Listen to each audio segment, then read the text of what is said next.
Hello मेरे बहादुर दर्शकों, मैं हूं विक्की और आप देख रहे हैं आपकी स्टोरी।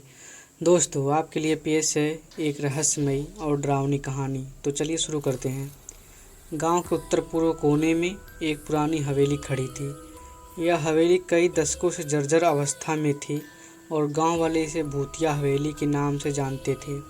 हवेली की दीवारों पर ताड़ के पत्ते और घास फूस उगाई थी और उसकी खिड़कियां झूलती हुई सी लगती थी। लोगों का कहना था कि हवेली में रात के समय अजीब अजीब आवाज़ें आती हैं और वहां रहने वाले लोग हमेशा ही अनहोनी का सामना करते हैं।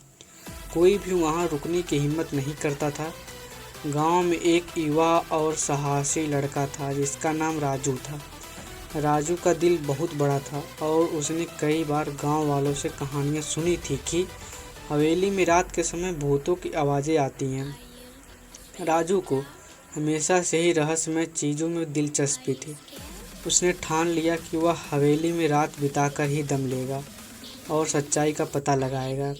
रात के अंधेरे में हवेली का माहौल और भी भयानक हो गया। चांद की हल्की रोशनी हवेली की छत पर पड़ रही थी और हवेली की खिड़कियां झूल रही थी।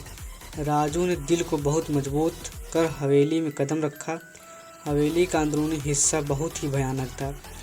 पुराने फर्नीचर पर धूल की मोटी परत थी और दीवारों पर चाय के रंग की लकीरें थी जिनसे एक अजीब सी भावना का एहसास होता था।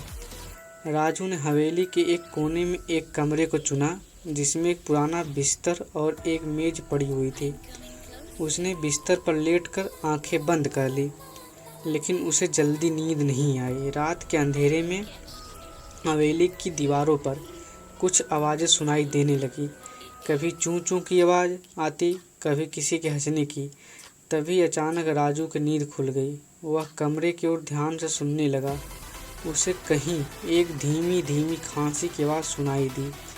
राजू ने सोचा कि यह हवेली के पुराने फर्नीचर की आवाज़ हो सकती है, लेकिन धीरे धीरे खांसी की आवाज़ और स्पष्ट होती गई। राजू ने कमरे की ओर कदम बढ़ाया और धीरे धीरे आवाज़ की ओर बढ़ने लगा।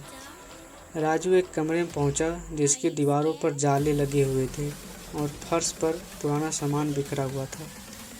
कमरे के बीचों बीच एक पुराना कंबल पड़ा था। कंबल के अंदर से वह आवाज़ आ रही थी। राजू ने कंबल को हिम्मत करके हटाया और एक बुजुर्ग आदमी को देखा जो एक पुरानी और धूल भरी चादर में लिपटा हुआ था। उसकी आंखें चमक रही थी और चेहरे पर एक अजीब सी मुस्कान थी।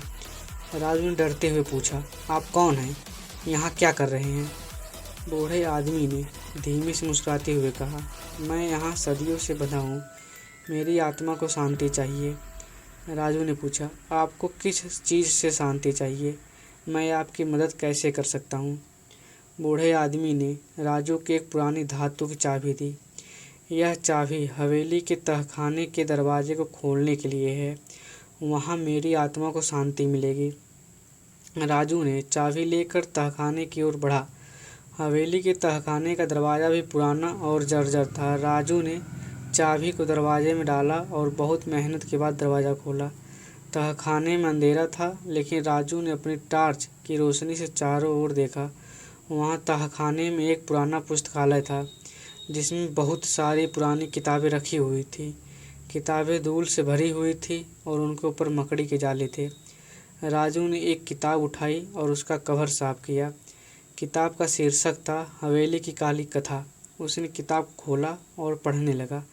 किताब के पन्ने पलटते पलटते उसे पता चला कि हवेली के मालिक ने एक बुरे समझौते के तहत पिशाच से अपनी आत्मा को बचाने के लिए इस हवेली को भूतिया बना दिया था। पिशाच ने हवेली के मालिक को और उसकी आत्मा को बंधक बना दिया था। राजू ने किताब को ध्यान से पढ़ा और यह समझा कि हवेली की भयानक स्थितियाँ और अजीब आवाज़ें इसी पिशाच की वजह से थी। राजू ने सभी किताबों को जलाने का निर्णय लिया ताकि पिशाच की शक्ति समाप्त हो सके और हवेली को शांति मिल सके। राजू ने एक कंबल और लकड़ी इकट्ठा की और तहखाने में आग लगा दी। जैसे ही आग की लपटें किताबों में पहुंची, हवेली में एक अजीब सी शांति छा गई। हवेली की दीवारें शांत हो गईं और खिड़कियां भी स्थिर हो गई। रात की खामोशी में हवेली से सभी डरावनी आवाज़ें समाप्त हो गईं अगली सुबह गांव वाले हवेली की ओर देखने के लिए आए। उन्हें हवेली में अब कोई अजीब सी बात नहीं लगी और वह सभी चकित थे। राजू ने उन्हें बताया कि उसने हवेली के रहस्यों को उजागर कर दिया है और अब हवेली से शांति भरी हुई है। गांव वाले खुश हुए और राजू के साहस की सराहना की। हवेली अब एक सामान्य जगह बन गई थी और राजू ने साबित कर दिया कि साहस और सही जानकारी से किसी भी भयानक समस्या का समाधान निकाला जा सकता है।